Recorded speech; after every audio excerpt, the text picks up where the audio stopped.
Hi, this is Sam Lagana with the Los Angeles Rams. Whose house? You're listening to the Los Angeles Rams UK podcast. Undenied worldwide. The Los Angeles Rams. It doesn't get any better than this. Let's go Rams! Good evening and welcome to another episode of the LA Rams UK podcast, episode 92. It's not a rebuild, honestly. I'm John, and joined as always with me is Andy. Andy, how's it going, mate? Long time no speak. Yep, I'm all right, mate. Thanks. How are you? I'm not bad. What have you been up to in the off-season so far? Scratching my head wondering what is going on with the team. And just sort of keeping up with free agency, thinking, are we actually going to sign anybody? Yeah, aren't we all? It's been an eventful off-season for us so far.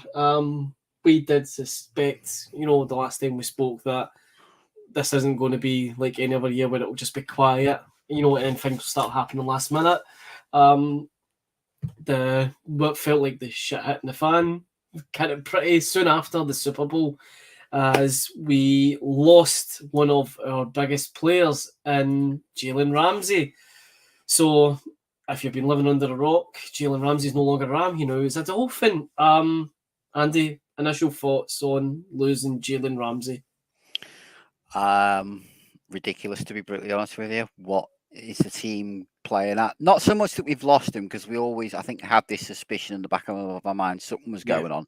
It's the fact that it was a late third round pick and a depth tight end who, to be honest, has not showed anything more than what we've already got on the roster anyway. Nope. It's not as if he's lighting up the league and everyone's like, okay, he's a decent player. I think he's 3 catches last year, and that's something like that. Yeah. He's not done much. So, I do think I can understand the team said they want us to get, he wanted to go to Miami, so they've took him. But you're telling me they couldn't have got a little bit more for him than that? Or, I'm sorry, it would have been a case of, well, sorry, if Miami's not putting up for it, you're going somewhere else and stuff it. This is a business at the end of the day, and we need draft picks for you. Yep. So obviously, on the day it happened, it became a bit of a shock to us all that Ramsey was being traded. When that came out, there was obviously multiple teams reported. The other main team that was heavily reported as being definitely interested was the Lions, and they went as far as making a trade offer. But it took, I think, a week or so after the trade was finalised where the actual story of what happened came out. So before I delve into that, obviously you're referring to Hunter Long being brought in. I believe last year was his rookie season, if I'm correct, and he only had something like you said, like 3 catches or something like that. So let's just check his stats here. No, one reception for 8 yards he's had in his career. So, like you said, he's purely coming in as a depth tight end to be behind Higbee and Hopkins. 3rd round pick for Ramsey. We were all, when it came out, I believe that it said that we're looking for 2 first round picks, and I think we all generally were quite happy with that if that was going to materialise. But like you said, Ramsey said it was a Dolphins. So once you've said that this is where I want to go, you're at the mercy of what they're going to offer, aren't you? Well, yeah, exactly. And I think Miami knew that with not having a first round pick, but I understand they lost it, but you're telling me, even if we'd have got another pick on top of that, maybe a 3rd this year, a 3rd next year, and and another player as well, I'd have probably been more accepting of it than I am of what we actually got. I just thought it was a complete and utter joke, to be brutally honest, from the front office. And I was really starting to question. Quite clearly, we're in sort of that rebuild stage now. Let's need the right person for the front office moving forward, because this is totally out of his depth, and this trade made it feel like he was out of his depth at the time. Absolutely, yeah. We've previously spoke about this. I think it was yourself that when we were kind of previewing the off-season, I believe you said that this off-season will determine whether Leslie should stay in the job or not. If he can't rebuild, because we were saying at the time we are going to have to rebuild really here anyway. If he can't rebuild us here with the right moves, and if we move guys on, like you're saying, previewing, you'd highlighted that Ramsey was a potential trade option. if he doesn't moving on for a good capital, which is I thought, like you said, a low third round pick is just it's a bit of slap in the face for a guy who is without a doubt one of the best cornerbacks in the league. Yeah. Questions have seriously got to be asked about Snead for that. From what I read to the timeline, before I go round through the story of what actually did transpire and how this trade came about and what happened, I believe that what we ended up with from Dolphins wasn't the first offer. The first offer was apparently worse than a third round in Hunter Long, and it's not been revealed what it was. It must have been lower round picks. So, if anything, I mean that doesn't make it any better. That it's a third round. It could have been a lot worse, is what it seemed. So I can't remember who it was. It was I don't know if it was someone like Cameron De Silva or whatnot on Twitter or someone like that had put up an article, and it was about the timeline. So McVay had mentioned previously about the kind of core group and elite, but Ramsey was a guy who had been mentioned by McVay as, I guess, being expendable in his eyes. So the likes of Cup, Stafford, and Donald are going nowhere. And there was kind of hints of that, like you said yourself, Andy. So McVay apparently went to Ramsey and said to him, "Look, we're going to move you on. It's as unless we're going to see what you're worth out there. We're going to put some feelers out, but we want to do right with you. Is there anywhere you want to go?" And Ramsey said, "Well, I want to go to Miami. If you do trade me to Miami, I'm not going anywhere. I will not accept a trade to anyone else. I will sit." So Ramsey had pretty much said, I'll bench myself for the year and refuse to play if you don't send me to Miami. He's got friends on the Miami roster, he said, and it for him, the reason he picked Miami wasn't because there's an affiliation with Miami, for college or whatnot. It was more a case of he's seen an opportunity to play on what he perceived was a growing and better defense. So he's seen an opportunity, and that's why he was saying Miami. The problem was that became public knowledge, and as we're saying, as soon as that happens, you're at the mercy of the other team.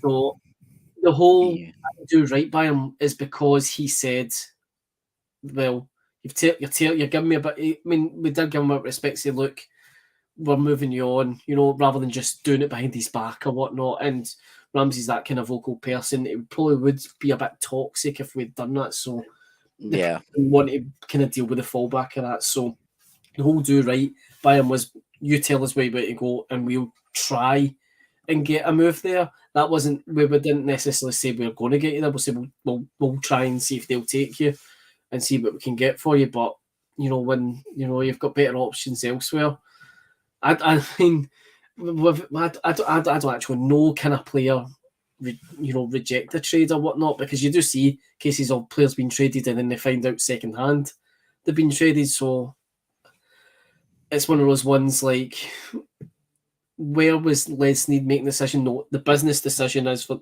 what's best.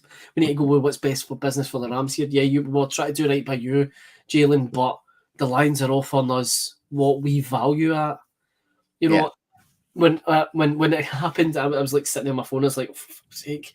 My wife's like, "What is it?" And I went in football terms. I said, right, imagine someone like Kylian Mbappe is being transferred to another team, but he says, I only want to go to Real Madrid. I'll not go anywhere else.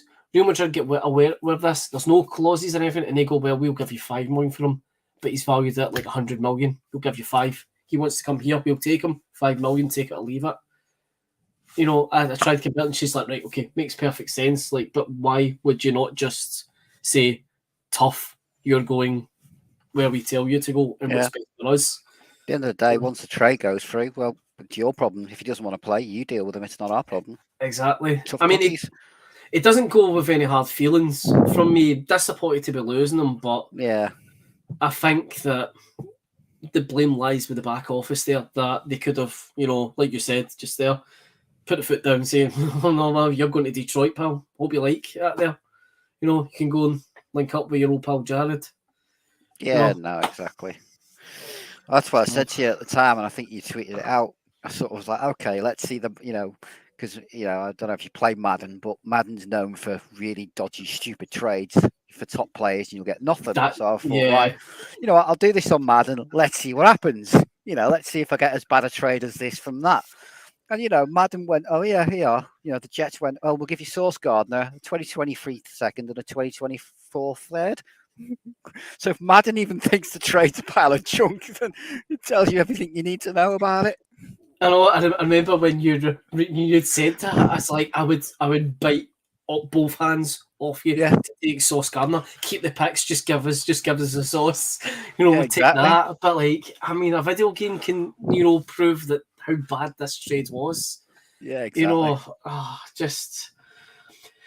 It's a shame, and it's one of those ones. I guess we just we've got to just move on, and see what we can replace him with. The other trades that happened, and it's happened in the last 24 hours, is about around Allen Robinson, who has been traded to the Steelers.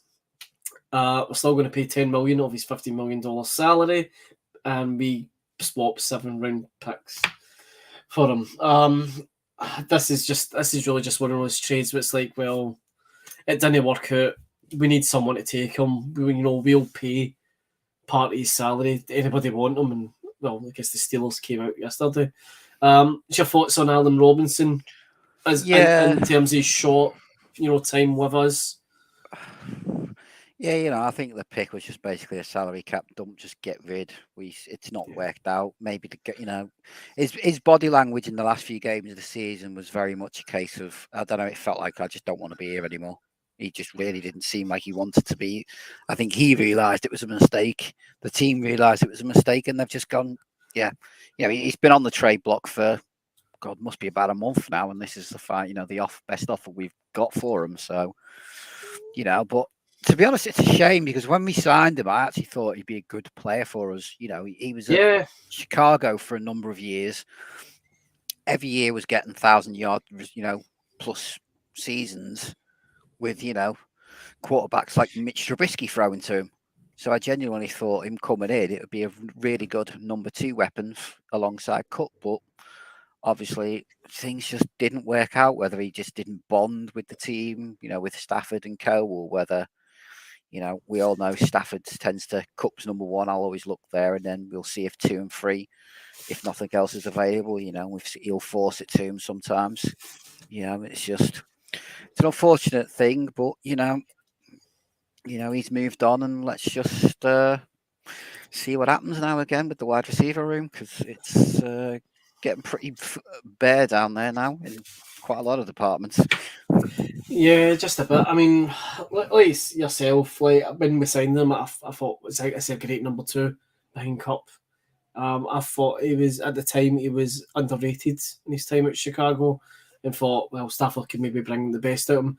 This gives us potentially another threat to take pressure off of Cup, but it just didn't materialise. And there was the whole thing about there wasn't, because of the problems with the line, there wasn't enough time for plays to develop for him to get opened. There's a lot of talk about, he's never opened, or he's wide open. How can Stafford not see him?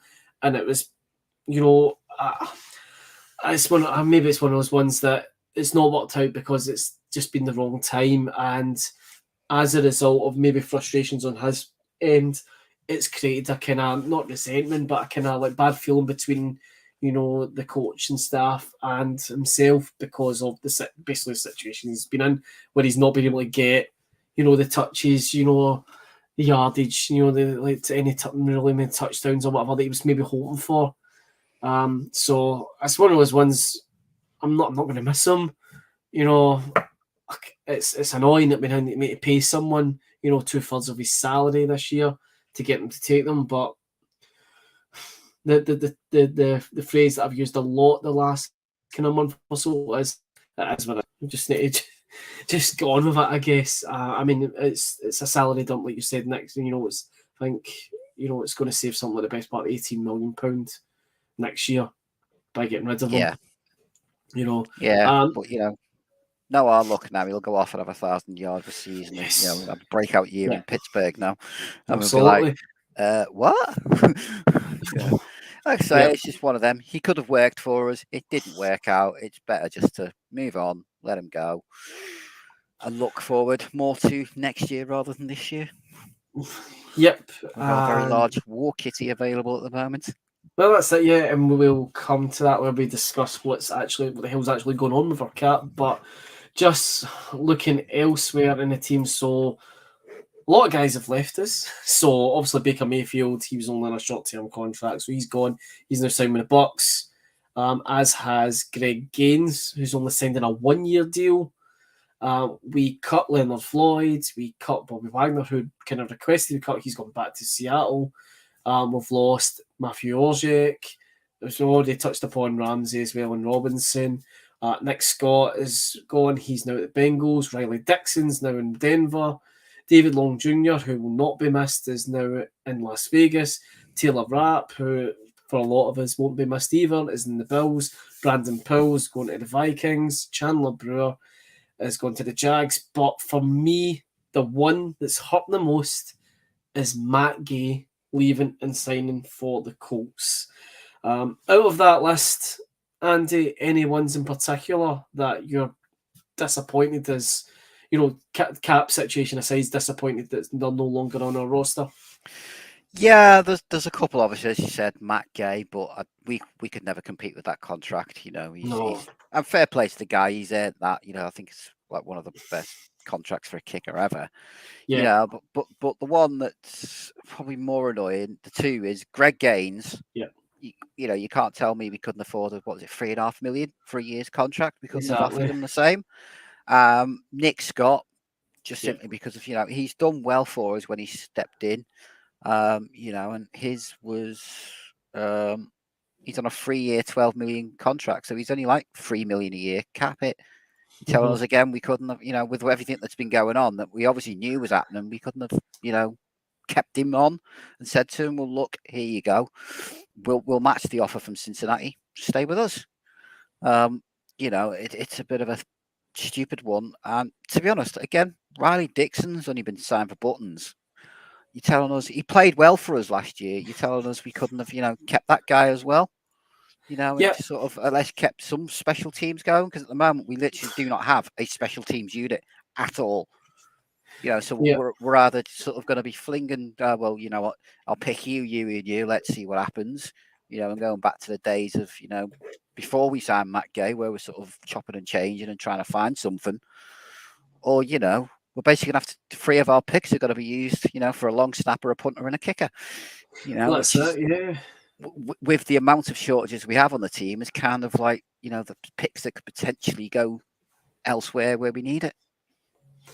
Yep. Until the Gay, Gaines, and Scott are the ones in particular of that list. Though, like they were 3 that I definitely like must sign. Nick Scott's got potential. Greg Gaines is, I done an article, I featured him as one of our player features last season. Yeah. And said this guy has the potential to be an absolute stud for us on that defensive line. And it's only a 1-year deal. So, I mean, there is the possibility that, he's going to come up his contract's going to be up the end of next year. There's every possibility we could go back after him. Yeah. See how, there's that, but that's just wishful thinking, I guess. We're probably moved on now.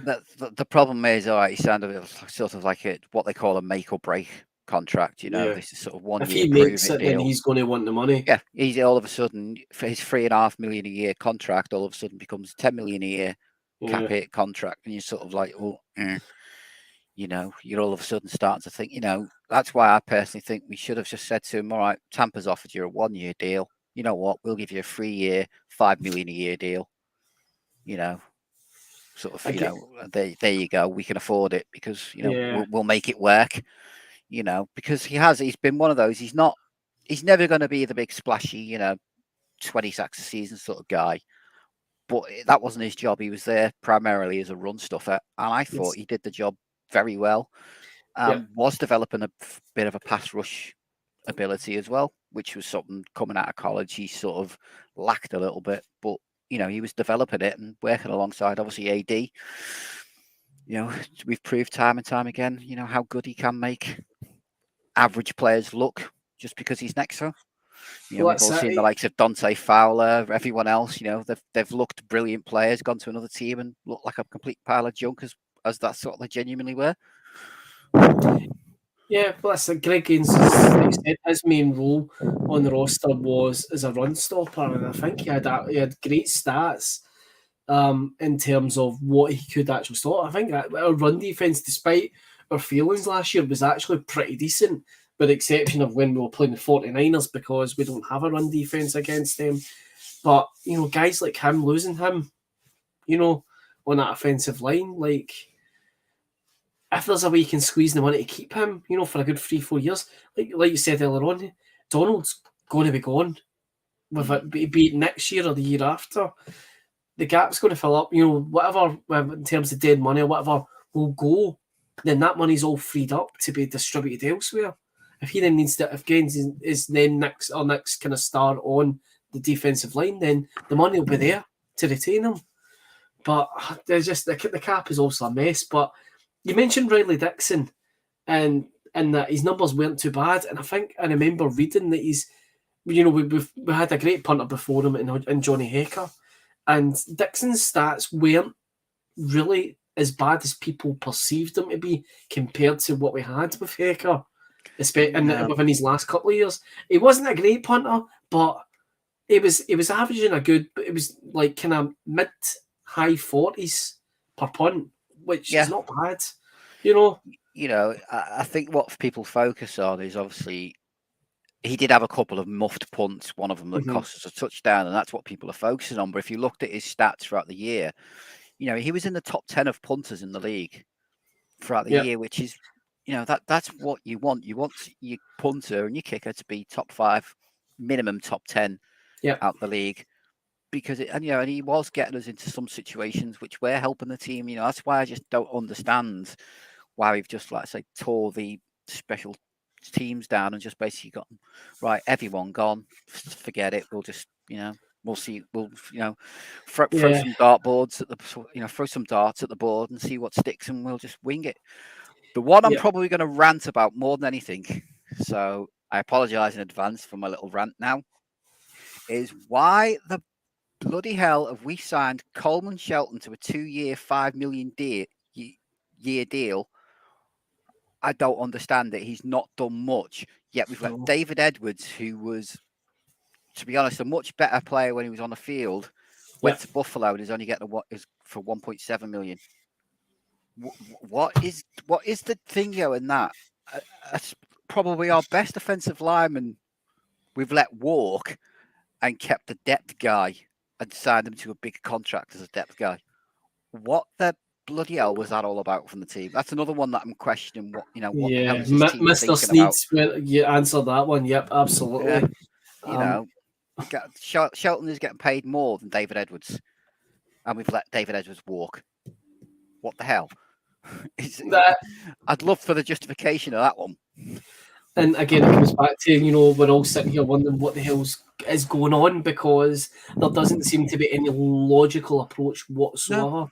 Like what you're basically saying is, and you've said it many times this season, is I think it was Leonard Floyd was the main, and he's obviously gone now, but he was the main player you focus on, giving guys the money who aren't performing to justify the money. It's different if, a guy's had like a breakout year. It's like, well, pay him. You need to pay him now. He's worth that. But they say, like, say Shelton, he's not earned. He's like a depth guy, like you said. Whereas David Edwards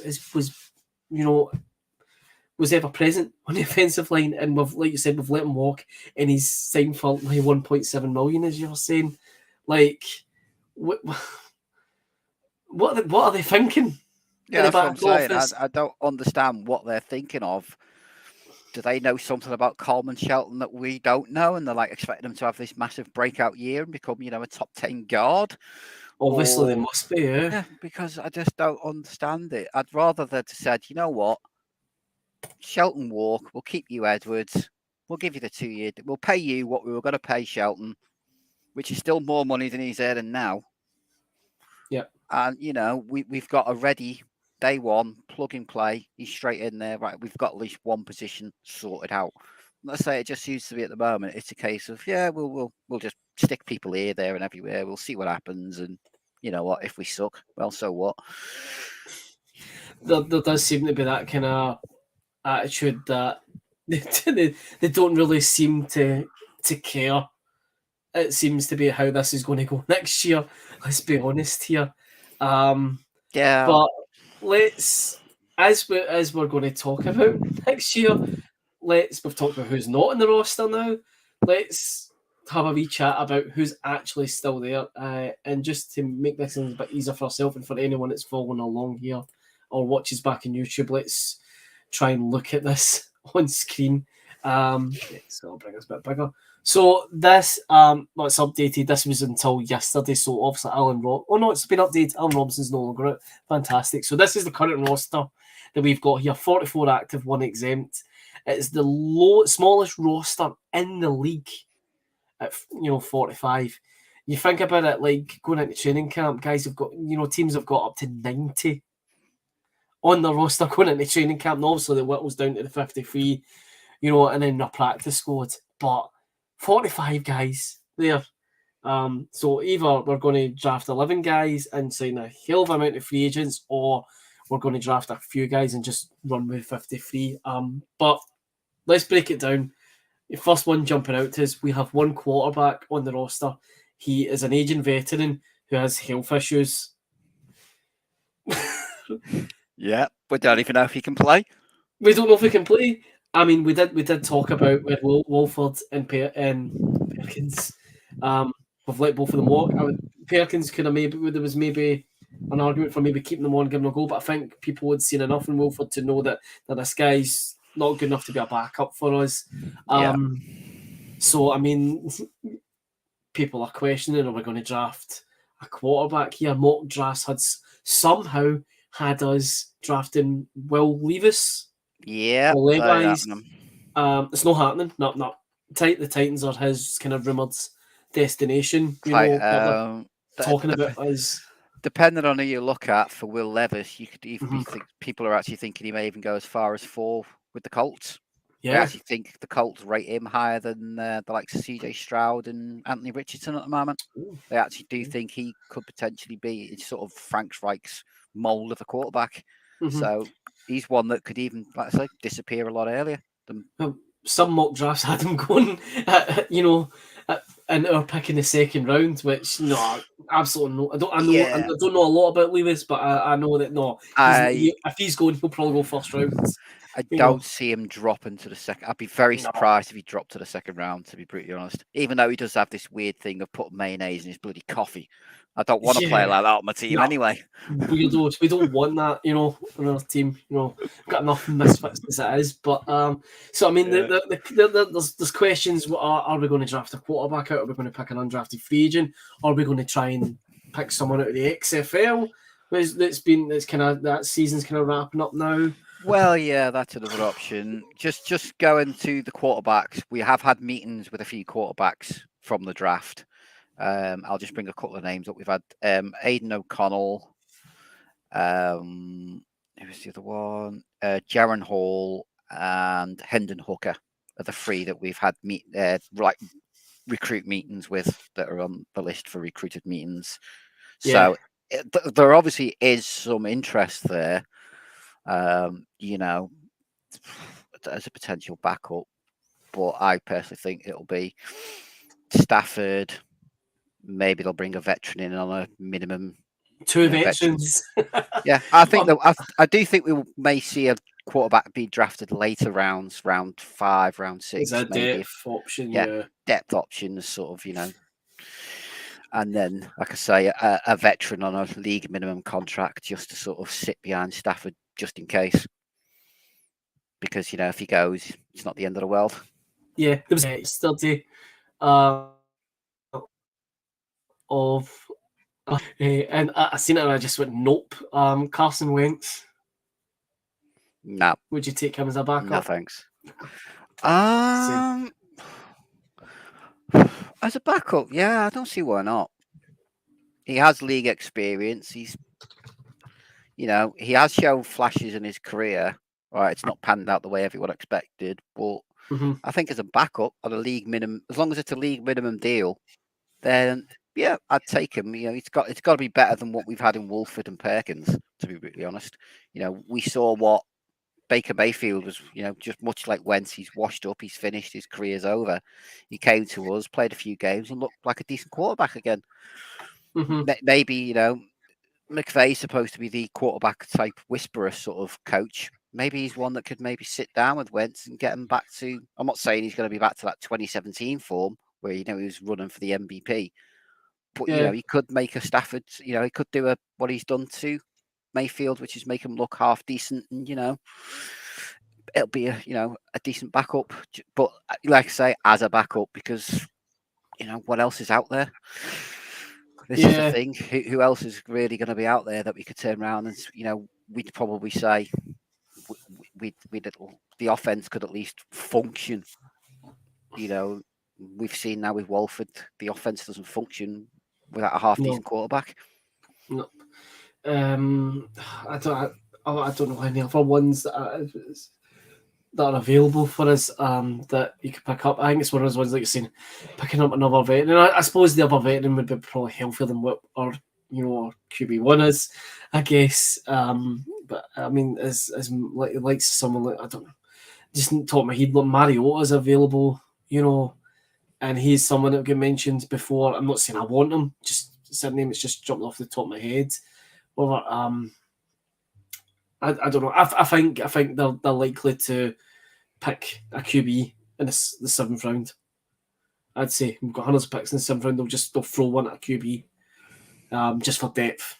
You know, at least there's a second quarterback, and then maybe they'll see what happens after the draft. Maybe they'll see who's still available and bring someone else in, because who knows if Stafford's available, is healthy, and able to play. We'll guess, tell. That's what I say. He could take a knock week 1, and you know that's his career. Concussion again. Yep, finished. His wife will just say, "Forget this. Get the hell out. You're retiring right now." Yep. So moving through the other positions. So running backs, we've got Akers, Rivers, and Williams. Akers obviously still with us, despite previous attempts in early in the season to try and see if we could get him in the short window. I suspect Williams will be behind him in the depth going out, and then we've got the Rocket Ronnie Rivers is running back 3. So I don't think we'll be going with split backs, you know, and you're kind of sharing the load as we've done previously, like with Henderson and whatnot. So I think they'll probably, no, let's be honest, they'll draft a running back, because we always draft a running back, don't we? So they'll probably want taking. Again, probably someone that they'll draft and they'll think we'll put this guy in development on the practice squad. But the wide receiver core, so we've obviously got Cup, Jefferson, Skowronek is your 1, 2, 3, then Atwell, who I seen today, the Rams social media team are at it heavy, just like they were last year, about Atwell's speed again, just like we seen last year. Thoughts on the wide receiver core, Andy? Definitely need to get someone else in there, don't we? I'm not so sure. I think that's our strongest position group, personally. It probably is the strongest one, but considering that one of them is usually a return man. Yeah, you know, I can see, you know, a 1, 2, 3 of, to be honest, either Cup, Van Jefferson, and Atwell, or Cup, Van Jefferson, and Skowronek. I think it's a decent 3. I don't think it's as bad as people make out. I had my feelings last year for Van Jefferson, but unfortunately, Allen Robinson came in. But I think if we gave Jefferson a chance, I actually think he could have a breakout year. There's just something about the guy. I just like how he plays, and he's a perfect complement to Cup. He's a big-bodied possession wide receiver, which is what we're looking for, which is what we signed Robinson for. And then we've got Atwell for the speed. You know, he's just to go take it off the top, clear everyone out, and then we'll play the middle ground, which is what we like to do, which is going to play nicely into Cup and Jefferson. So the 3 of them would actually complement each other. And then obviously we've got Skowronek, who's our wide receiver, full back, maybe tight end to offensive lineman, you know, at this point in his career for us. So, you know, I do. And obviously, you know, we saw flashes out of McCutcheon in pre-season. So, you know, if we can get him out there again for pre-season, maybe if we can see if we can get a few more, see what he's got again this year. He's had a year's development, a year's coaching. That there could be something there. But again, I do think looking at the meetings we've had, that they are obviously looking at a wide receiver. But honestly, like I say, that our 4, I don't think it's as bad as people make out to be. And I think there's 1 or 2 that could potentially, Atwell showed flashes towards the end of the season when he was given a chance, So I do think he had that deep catch against the Saints, wasn't it? Yeah. When everyone is now getting used as when people say Stafford's arm is done. Just watch this video. He's slinging a deep pass to a 5'8" wide receiver. His arm is fine. No, exactly. But I do think there is potentially something still from Atwell, and if he's given a shot maybe this year, I do think him and Van Jefferson could surprise us actually, and have both of them have potential breakout years. I mean, if this was 12 months ago, it's a totally different conversation for starters. But 12 months ago, we'd be like, no, that's not strong enough. I guess for where we're at and the way 2023 looks like it's going to shape up, like you're saying, Andy, it's not actually that bad. I mean, I really like Van Jefferson.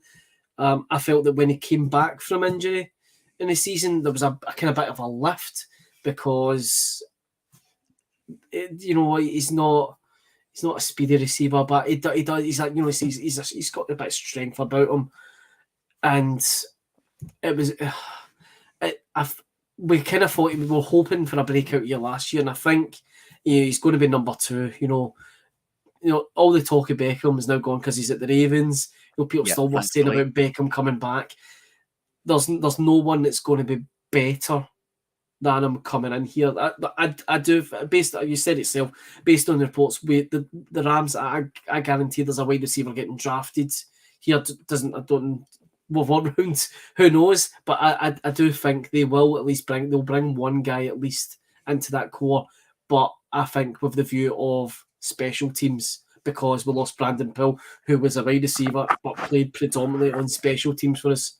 Of course, that was until the likes of Cup got injured and Jefferson was obviously out, where Pill had to fill in at his natural position. So I do think we'll have a guy come in at wide receiver, but he'll get shunted to special teams. However, I remember 12 months ago we were going on. We seemed like the videos about Atwell doing really well in training camp and whatnot. I think it was going to break out year. Didn't really kind of materialise, but like you said, there was flashes of it. I think where we're going to go in 2023, it's a make or break year for him, but it's not that I'm saying that need him to step up. He's going to get the chance basically here because it's between him and Skoranek. I'd say, like you're saying, for number 3 wide receiver, and where McCutcheon is concerned, I mean, he did see some snaps, but he never didn't really get any, kind of catches, and yardage. Whatever. We saw enough of him in pre-season to, give this guy who came out early, undrafted free agent, to give him, a place in the roster, which, being an undrafted free agent, as a rookie, to not get drafted and come in, that's, you've really got to work your ass off to do that. So, but this could be the perfect chance for him with the depth and how we're playing out. But, this guy could potentially step in and maybe just have that little bit of cement his feet under the table and basically get himself maybe as wide receiver 5, maybe even, you never know, maybe push one of the other two out of number 3 spot, and basically take that potentially as his little place. There's definitely enough opportunities for a lot of younger guys in the roster to really, have a good go at it. I will go back quickly. We do still have players on the squad who can do the kick return stuff, though. Robert Rochelle did it in college, ex-wide receiver. He can do it. I think Derion Kendrick also did it out of college as well. He did, so we do have a few players on the squad, who can take over those duties. Maybe they will then. We may not need the wide receiver for the kick return stuff. Mm-hmm. It may be if we draft the wide receiver, we're going to draft him specifically for just the room, because we do have players on the squad who can still take over that role. Yep. So as long as it's not Cup. Yes, absolutely not Cup. 100% not Cup. At tight end, another position that we're apparently looking at heavily is the tight end role. We've got Higby, Hopkins, and Long's coming as depth there. we've met a cute few tight ends. One of which I don't want to say his name on the podcast because if someone hears it, they'll think I'm saying not very nice words. But it's and his first name's Zach. If you know the guy I'm talking about, but at least it begins with a K, not a C. His second name. So it's a very unfortunate sounding, but he's one guy. I think there's been about 3 or 4. So tight ends in opposition. I've seen them report that we are looking at heavily. I think the thinking is to line up with 2 tight ends. But how bad the offensive line is, maybe the thinking is, well, if we can draft a tight end who can kind of is good at blocking, then it puts more guys to try and give Stafford more time on the ball, I guess. Yeah, so, no, I think that's the one, thinking. The one I think I've seen we've mostly been linked with, apart from that other guy, that Zach guy, is Luke Shoemaker, who is predominantly a blocking tight end, but does have the left. He kind of reminds me sort of his comp. I've seen a few people compare him, and his comp is Tyler Higbee. Right. So, can block, but can also get out and do the traditional, the more catching, dynamic tight end stuff that we need. So maybe he's one that potentially we could be looking at. And we have brought him in for interviews as well. So, there's a bit of potential there. But again, we'll just have to, on that one, see what happens because, for all we know, Hunter Long might come in, look brilliant, and, we'll all be thinking, actually, you know what, he wasn't such a bad guy to pick up on, the trade block or, in the trade. Obviously, Bryson Hopkins is, again, he's one of those players, when he's got a chance, he has shown some flashes. He's just never been given a consistent chance. So maybe if we are going to start running 2 tight end sets more, it could be a chance for him to maybe show why we drafted him. Yep. In terms of the line, I guess we technically have a new signing in Logan Bruss, who hasn't seen a snap for us. So we've got a guy who's new, I guess, even though he's been injured for a year. Rookie season. Yeah. But the line is, it's a contentious topic because the amount of guys we've actually played on the line in the last 12 months that there's a lot of people that want to see his draft with that second round pick for someone on the line, maybe a guy that's just fell out the first round or whatnot. But the flip side of that is then going on to the defensive line. We said we've lost Gaines, so I mean we need to draft someone to replace him, I would say. But even last year we were saying that we need more edge rushers out there, and that's the third. So I said wide receiver, tight end, and edge are the 3 positions that sources, unnamed that, but multiple kind of members in the media are saying that the Rams are, seriously looking at in terms of that second round pick. Well, that second round pick, I'm going to say I hope it's not wide receiver. I could understand a tight end, like you said, kind of from blocking kind of perspective, but for me, out of those 3 positions, if we're going to draft one of those positions, I'd rather see the edge. Because we needed that last year. So it's a need rather than a want. And that's, as we come on to talk at draft, like that's going to be a common thing that I'm going to say. We need to actually address what we need rather than what we want.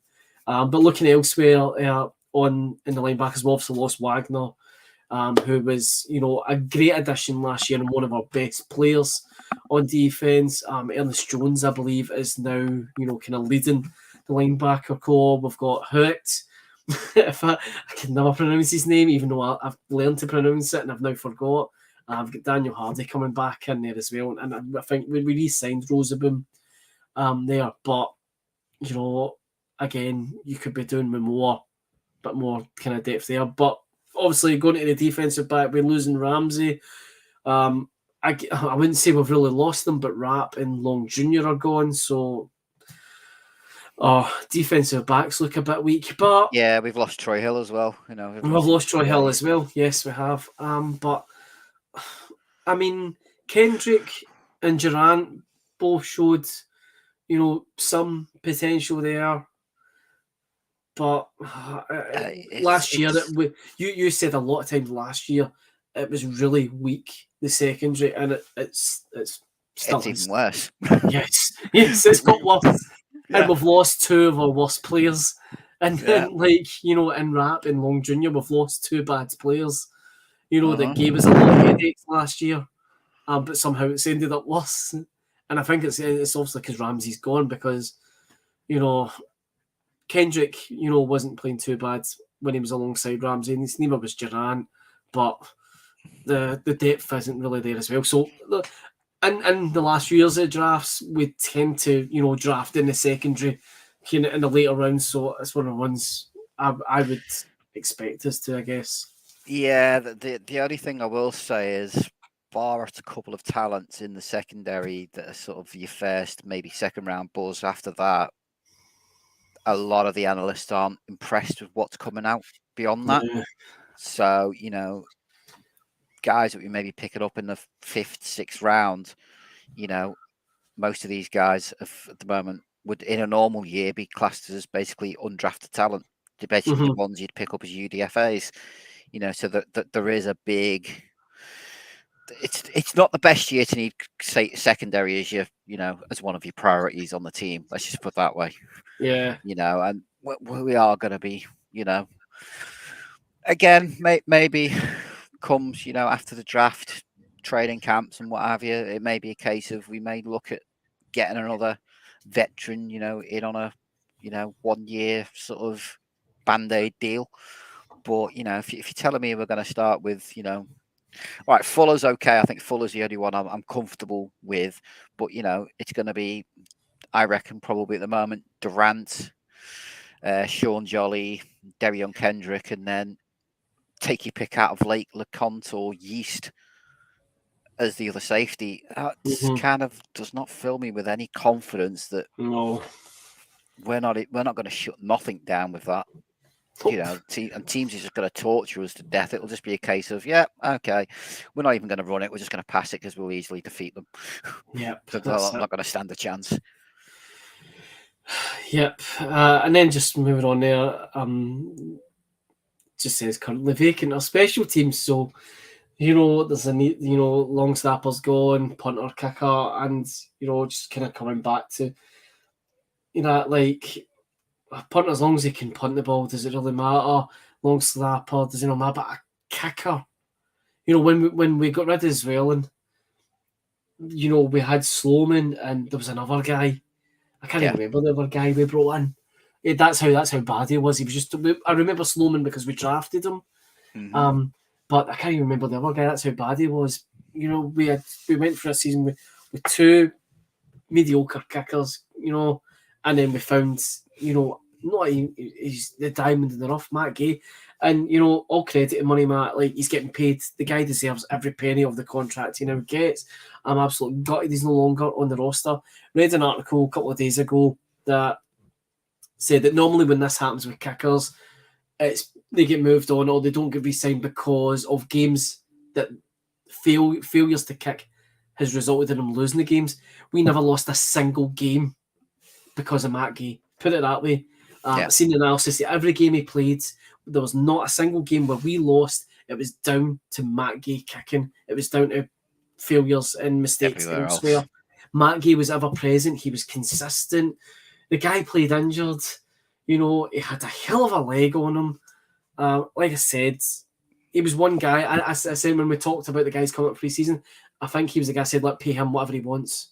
Keep him because he's our kicker for life. Keep him there. But obviously it's because of the financial position we're in. We cannot afford him.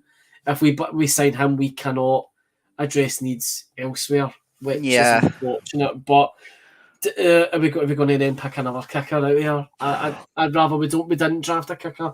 There's guys that have that will be free agents. Cantor actually tagged the kicker used to be for the Raiders. Is it Marquette King?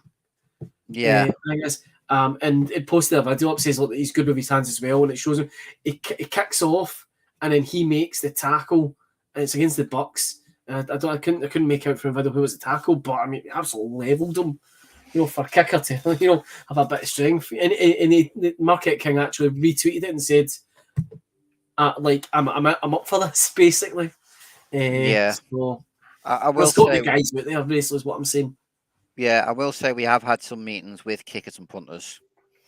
in the pre-draft meetings that they get to have with the players we have. Yeah. And I will say there are some decent ones coming out this year out of college. There are some that are, there's one or two that are sort of, getting comparisons to, the next Evan McPherson, who's come into the league and has done very well. So, I'm not adverse to drafting somebody, if we get that sort of production out of the guy. I'll be very happy with that, and we've got him. Especially if they're anything like McPherson, yeah, definitely. Yeah, we've got 4 years, on, buttons basically, compared to having to pay, a little bit more. And, at the end of the day, when salary cap counts, even next year, that's, potentially £1 million towards somebody else's contract that may be a bigger player for us. I suppose, yep. And just that's a good way to segue onto next topic, the cap itself. So like you're saying, like about like signing guys, basically picks and keeping them on as little contracts. It's money that could next year be spent on someone who deserves the money or someone we can bring in who we need to give the money to. So the cap this year isn't great. Let's be honest. So just under £225 million of cap space, 142 of that. We've got an active contracts. 74 million on dead cap. It's given us an estimated space of 7 million. There's been reports of it being as high as 10 million, but over the cap had it today at 7.2 million. I don't, is that enough to even sign? If we pick everyone that we can pick here from the draft, is it enough to sign them all? Yeah, I believe over the cap factors in draft pick before Does it? Right. I believe. I know I'm pretty certain it's them, but I know one of the websites it factors in when it does the cap calculation, the rookie contracts for the picks that you currently have. Right. So, that I believe that 7 million is after we do have 7 million to spend, but in the NFL, 7 million is nothing. 2-3 veterans. Maybe a couple more if you're literally signing them for league minimum deals, but that is your 1 year, 1 million contract basically, for a prove it player or somebody who's just a little bit old and just is basically hanging on just for an extra few quid. Yep. So yeah, that's how we're looking at this year. Let's just compare against next year. The big difference is 0 dead cap. All the dead cap we've had over the last few years, the golf contracts and whatnot, is gone. And I think when you see this, that estimated cap space of 55.5 million, and that over cap are still saying that, but there's reports saying it could even go as high as 70 or low 70s. Yeah. I think when you see that, I think it makes it pretty clear what's going to happen this year. It's that we are basically cost cutting as much as we can so that next year we have the money to pay and rebuild. Next year we're basically there's been talk of we're hitting reset this year to rebuild next year. Yeah, that's what people are starting to say now. It's not. It's pre-rebuild. We are in rebuild mode, but we're hitting reset to take the financial reset and the financial rebuild. Sorry. So we're rebuilding off the field so we can rebuild next year on the field and have the money to properly rebuild. We'll have all our picks back, a first round pick back that no doubt we'll probably trade unless it's a high first round pick, because the back also have said this previously, unless we're in the top 10, they don't value the first round pick. So it's very likely we will be in the top 10. We would have been picked 5 or 6 this year, so put it that way. Yeah, pick 6 we would have had. Yep. So there's a good chance we'll be in that bracket again this year, based on what we've got in the roster. Look, I'm not being horrible looking at the roster. I think we'll be top 3. Yes. Yep. But that can only be a good thing, I feel. Maybe. Well, Caleb Williams next year. There's the whole thing about you said it to me right before we came on there, that the back office don't want to admit that we're tanking this year, because you can't market, you can't sell tickets for games if you're admitting you're tanking. No, players aren't going to be interested. Fans aren't going to be interested. Yeah, they've got the tenants who are basically they're basically in win it now mode. So people are going to go, oh, look, they're being successful. They're not, oh, well, you know what? We can go the same place. We'll go and watch that team instead of this team. So I think it's a business decision why they're basically not going to say we are tanking. But let's be honest, you look at the roster, you look at what's going on, who we've chucked away and everything else. We're in tank mode. And I think some of that is down to the fact of, as well, the team don't know what they're going to get in Stafford yet. Like we've said, you can come in, look the shadow of himself, be a complete waste of time. He can't throw the ball, can't stay fit. He takes one knock, that's his career over and done with. Personally, I do feel maybe one reason why we're not trading Donald potentially is because he's basically, this is it. This is his final year. He's just here because to get the extra cash, and then that'll be him, finished up, retiring and heading off to, whatever. Personally, I don't think, and I personally, that's what's happening with the team. They know what's going on behind the scenes, and they're just thinking, right, you know what, we'll tank it this year. If Stafford's not fit and healthy and he can't do the job, well, you know what, we'll just draft our QB next year. Bob's your uncle. We'll just hit reset and start again with a rookie QB on a 5-year. Hopefully we've learned the mistake from Goff and not pay this one too early. I think we've learned from Goff. I think that regardless of how well, it may look the next QB does, I think they will keep him on that rookie contract for as long as humanly possible, as long as they can get away with it. And pick up that 5th-year option for the guy, keep him basically, absolutely. Which then frees up a crap ton of cap for basically what we did with Goff initially on his rookie contract, which was to start Stein and the star players and the trades and everything else, and then basically just go for, right, we're going to go for this again, and let's do this with the rookie guy. Yeah. If he pans out, then excellent news, but obviously it's still a risk. Everyone says, oh, Caleb Williams next year. There's no guarantee yet. Whether you're going to... Yeah, because it's the whole, just because they look good in college doesn't mean they're going to look good in the league. Well, they might look good. It might be next year in the NFL, in his college career, he looks like, an absolute pile of junk. And then he all of a sudden, his, stock falls, or like what's happening at the moment with Jalen Carter. He was, potential number 1 player in the whole draft, but because of off-field issues and, stuff, there's potential teams are now seriously considering whether to even draft the guy. Because of his off-field stuff, and the fact that he's got a potential, he's got a court case and potential prison sentence hanging over him. No one wants a Deshaun Watson scenario here. Well, no, exactly. Nobody wants that sort of scenario, and, anything can happen. Another player may step up and, actually, you know what, I'm now QB1 in this draft, and all of a sudden, So, but I do think this is worst case scenario. We're tanking basically for the number 1 pick, where we can either, we've got it, we can draft our QB of the future, or, you know what, Stafford's good, he's great. All right, we'll trade out of that, maybe, get a few extra round picks in, and then, we'll fill the rest of the roster out while we've still got them. Yeah. That's, I think, the 2 scenarios I see this team doing. It just makes sense to me. There's no other logical reason for doing what we're doing otherwise. No, not really.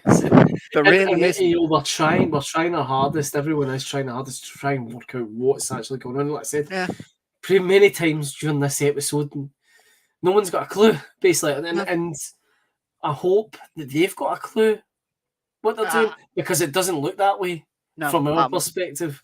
I'm assuming that the front office and the ownership have got that thing of, you know what, this is what we need to do. This is what we're going to... Yeah, it's going to be a painful year.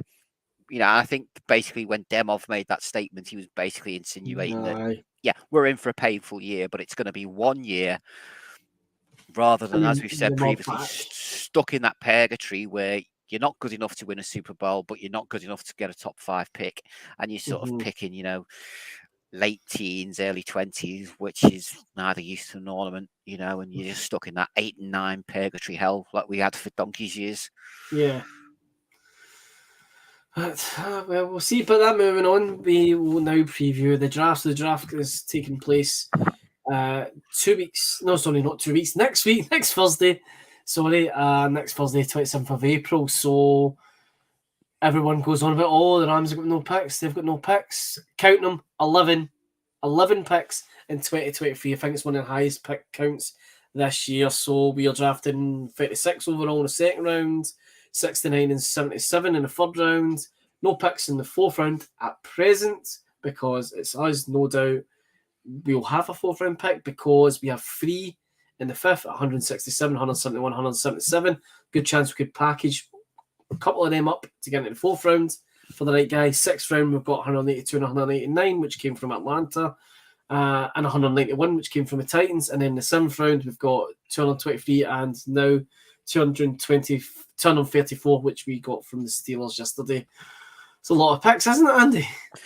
Yeah, it is a lot of picks. I think we can still do a lot of damage. Especially with 36. Somebody is slipping out that first round who has that first round potential buzz, especially because there's only 31 picks this year. Because obviously Miami have forfeited theirs for tapping up Tom Brady. So that's potentially another, borderline first round guy that's going to fall potentially right into our lap. Of course, that's if we keep it. I've heard lots of analysts basically saying we're looking at a trade down from 36 to maybe pick up an extra third and a fourth or something, which, to be honest, I'm kind of hoping this year we don't do. I hope we just say we need talent now. Yes. We've got to start getting this talent in, and 36 is the best play. If we're going to trade anything, trade one of the others, That's, well, like I said, trade to get into the fourth round for someone. Yeah. Maybe I'd be willing to maybe trade the third round 69 pick for maybe a fourth and another sixth or something, some sort of trade. We need to get the talent in, and I think 36 is, the perfect chance now to basically go, right, let's get these players that we need in, get it done, start this, process going properly, and personally, it's for me, if it's not either edge, D-line, or, to be honest, offensive line, then I don't think I'm going to be happy with the pick, because that's clearly off free. As much as analysts are saying wide receiver, it's not. Offensive line, defensive line, edge are off free for me, priorities that we need to address with that pick.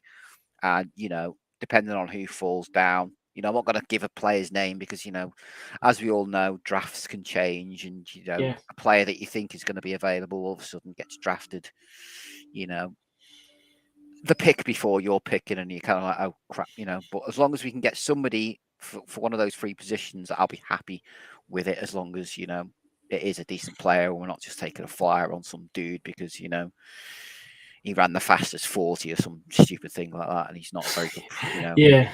Drafting a 5'0" receiver because he ran out at 4, whatever.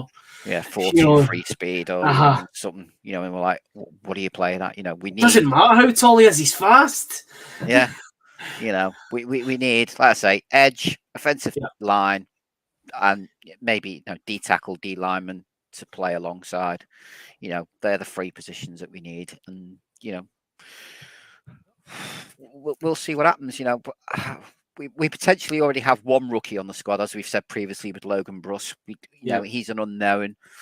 Maybe he's had a year, or he's not played, but he's had a year to learn the book, and you can't tell me he's sat in his arse for a year. The team will have him in doing stuff. So potentially that's another rookie for the line already in there, and that's why I'm not saying it must be line, because we do have Logan Bruss as that unknown. Yeah. To me, he's a rookie. And we'll just see what we've got out of him, but they're the positions we need, and it's going to be interesting to see what happens. I know. I'm not going to say it's exciting, but it's kind of like the anticipation of what are we going to do with this draft. But I don't know about you. I'll still probably stay up and watch the first round day one, because just to see who goes where, and what shocks there might be. Because there's buzz of certain players who potentially going in the first round who don't even have first round buzzers, and players who could fall. Yeah. I will do my best to stay up and watch it, but I mean, at the time of the recording, this is very late for me. I'm usually asleep on the couch by about 9:30 most nights, so it'll get easier for me as the draft gets on. On day 3, when we've got most of our picks, it starts at 5 p.m. But just on that, like the draft times, Thursday, it's a 1 a.m. start here in the UK for the first round. It's one of the ones. if I wake up in the middle of the night or whatever, I'll probably kind of check my phone quickly before I go back to sleep, see what it kind of looks like and whatnot. Day 2 on the Friday starts at midnight. It's rounds 2 and 3. And then Saturday, round 4 is 7 from 5 p.m. Just breaking down how that looks in terms of our picks. So day 1, obviously, we're not picking unless a miracle happens. But I have seen rumours of us potentially trading up. Yeah, but that's where the Will Levis one came from us. It started off as pick 36, and I said, but the Rams could trade up into the late first round. Yeah, so, I've seen it for Will Levis. I've also seen it for I can't remember what his name was, but it was a D lineman that we potentially might trade up to get it. And potentially, I think the trade was that we'll give up our second round of this year, and we'll give up our first and second round next year for him. No, keep the first. We're all excited about getting a first round pick back. Let's keep it. Yeah, let's not start shooting because we've got one again. No, please don't. But yeah, so as it stands, we're not picking day 1. Day 2, we'll have 3 picks, 36, 69, 77. And day 3, we'll get 8 picks, but that's obviously subject to changes and trades because it's the draft. You can do your best to say this team's going to pick X, Y, or Z, but there's apart from the first round, there's 32 picks each round. There's all the 32 teams that are sitting there willing to do deals or looking to do deals or looking to kind of manipulate deals to, get higher up or get lower down or whatever. Yeah, to scupper other teams or, to try and beat someone to a pick guy that they really want. So who knows? You can't. I mean, that's the picks we've got as it stands. Who knows if those picks will be the ones? First of all, will we draft 11 people? Will we draft the guys from the picks we've got? Will we trade anyone? Because that's the other thing. There's trading draft picks, but players can still be traded. During the draft. Well, yeah, there's a lot of talk at the moment. The likes of Mac Jones might get traded from the Patriots on draft day. Talk. There's still the talk of what's going to happen with Lamar. There's talk of Lamar Jackson. Well, with Jackson, I believe that I think the reports are he's going to stay in Baltimore because I think they've used Beckham as the carrot. We'll sign Odell Beckham Jr. if you'll stay. I think he's going nowhere. I mean, who knows where the hell Aaron Rodgers is going to end up now? Because the Jets one just doesn't seem to be materialising there, and Green Bay's moving on from him, so he's not going to be playing football in Green Bay. Nah, but I'm sure he'll be happy to sit on the bench for freaking 60 million quid. Aye, absolutely. He will. Damn right, he will. At the end of the day, as much as people say Green Bay's got the power in that, they haven't. Because at the end of the day, they don't want to pay a guy 60 million for sitting on his backside for a year. Exactly. They're going to want to get rid of him. So I do think, as much as people say, they're holding out multiple first round picks, I still think the trade will, and I think it will happen on draft day. I think the Jets, and I think they'll realise that Green Bay will go, well, look, we either take this or we're paying this dude fucking 60 million to sit here all year and do nothing. Well, you know what? We're better off just taking what we're given and screw it. Let them just go get out of here. Obviously there's talk of the Niners potentially trading Trey Lance on draft day now. He's in talks. Yeah, apparently they're looking at potentially getting rid of him. Obviously they must be happy with Brock Purdy, even though potentially he's not going to play this year. Apparently his ACL's so bad he's not going to potentially play this season at all. So I don't know what they're playing at the moment. So there's lots that can still happen between, for all we know, he might use pick 36 to trade for some dude, to bring him in. Yeah. There's a whole up and down, but I still think there's more drama to come out of this off season than. I don't think it's over yet by any stretch of the imagination. No, I mean there might be just over a week to go until the draft, begins. but that's a long time. I mean, what is it? Is it 15 minutes, whatever they get for each pick? That 15 minutes, a lot can happen. Yeah. In that time with each pick, that's the other thing to remember here, folks, is that just because you're on the, you're on the clock, doesn't mean we're picking someone. That's 15 minutes they've got. A team has got to make a trade. If they really want to, or whatever. I'm not being funny. I do personally think half these trades are done even before the draft starts. It's definitely just get the excitement. You'll have draft picks, and it'll be they'll be on for 30 seconds, and it'll be this pick has been traded to the Lions have traded to Ravens, and you're like, what, in 30 seconds? Nah, don't think so, mate. This is pre-advanced. This is pre-done beforehand. You already knew what was going to happen before. It's why these GMs, I think, have the meetings just before the draft. I think they had it last week, didn't they? You can't tell me there's no stuff going on then to basically, just to make. Absolutely. And that's why I do think Aaron Rodgers will be maybe one of those. It'll be for the draft day hype to, get people interested. Yeah, but I mean, they want people to watch the draft, exactly. I guess, and and the will he, won't he, it's going to drag people in just to watch it, just to see what, even if they only go on, right, okay, the Jets are up next, right, let's see what are they going to trade. It just gets that clickbait. Well, they're at pick 13, I just seen from the list the draft order, so it's one of those ones, I think maybe with the Jets, you'll maybe find if they're going to take Rodgers via a trade, it'll be, like you said, it's a good shout, it'll be on draft day, and it'll be once the first round starts. I think once the Jets see what quarterbacks, because I think 3 are being projected to go in the first 5 picks. Yeah. At the moment, so I think they'll, if any what guys slip that they can't trade up to get, then it could be one of those ones they'll go on the phone to Green Bay and say, right, we'll take Rodgers. Yeah. If there's a guy they're really sold on, say for example, it's just for talk's sake, say it's Richardson. If they can't get Richardson, if he goes, like, well, the guy we want is gone, so let's go after Rodgers. Yeah, I personally think New York are going to go holding the thing here and basically say he wants to come here. You don't want him, but we're not giving you our first rounder because we need that to improve our team. So, but we'll give you our second and third.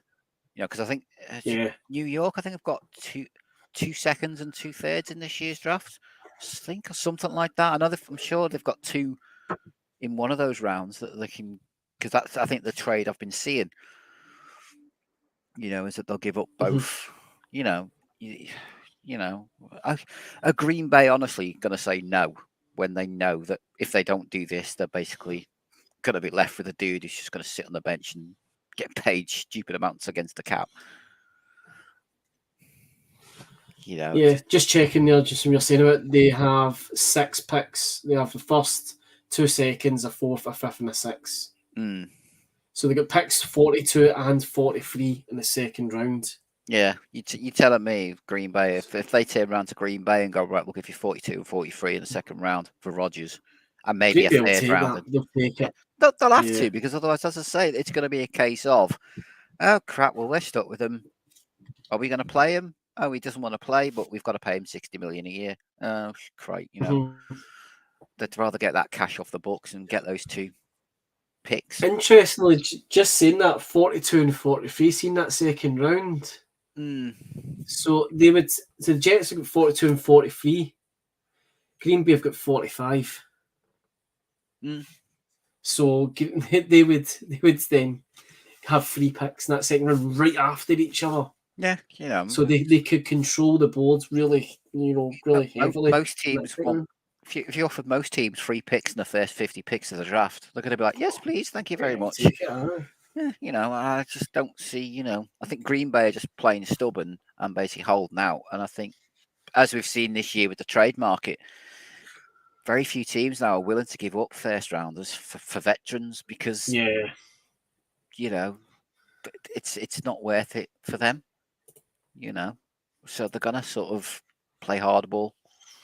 Yeah, and I think Rodgers is probably playing hardball as well and basically saying, that's where I'm going. Either you take me or I'm going to sit here and earn 60 million quid doing sweet affair and make life a living hell for Jordan Love. Yeah. Yeah, I wonder if Jordan Love's family will still be sitting, in the gods, when they come to watch him play for the Packers next year. But I mean, I guess time will tell. But so it'll be interesting to see how the draft kind of transpires. Yep. We will be back post draft to kind of talk over, what happens, and who we end up with.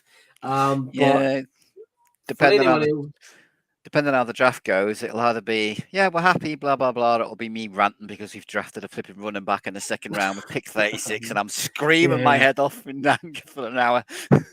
So, you heard it here first, folks. In the next episode, Andy will be screaming his head off for the next hour. You've got that to look forward to. But also next Friday, 20 to midnight, I'll share the links online. I'll be appearing on the Road of the Lions UK podcast. They are doing a mammoth streaming effort throughout the draft next weekend, where they're getting representatives of each team. I'll be on to represent the Rams. Thankfully, the time I was originally going to be on Saturday night, but I'm otherwise engaged, so I'm now going to be on Friday night. Luckily for me, I'll be on before we pick anyone. I don't know if that's a good or a bad thing. Maybe a good thing because I'll be able to maybe get away with saying, I hope we're going to draft this rather than come on going, why the beep, breaking the bleep machine. Like I suppose it'd be good because it'd be like, right, who are the Lions drafting with our pick that we could have had? Well, I think it's a 20-minute stint. I think it'll probably be 20 minutes of me going about the guy that they drafted. We should have had him. You might take Stafford back. We'll take him. So it'll probably the first 5 minutes will probably talk about. All right, it's nice to see who you drafted with your pick. I hope he feels good on that. But so next Friday, 20 to midnight, I'm going to be appearing on there. But those guys, credit to them. When they first approached us about one of the guys from the team coming on, they said you'll pick a slot, and they sent me a list, and I'm like, these guys are going to be on till 4 a.m, podcasting live about the draft. So they're going to be live reacting. So credit when it's due to those guys. Yeah. I wouldn't like to say it wouldn't be me. I've just not got the time to do it basically. But some I would like to be able to sit and do kind of live react to stuff. I mean, maybe something we do in the future. But credit those guys. They're getting people from all the teams to come on. And maybe if we keep our first round pick, we'll do it next year. Yes, definitely. We will podcast live, and then what will happen is it'll come right up to 1 o'clock, and then we'll trade our guy away, and that'll be it. We'll trade for a second and two thirds and to future for. Yeah, exactly, and then we'll be like, well, that was over and done with. Okay, folks, we'll just not bother with the draft in the future, but that's us. So.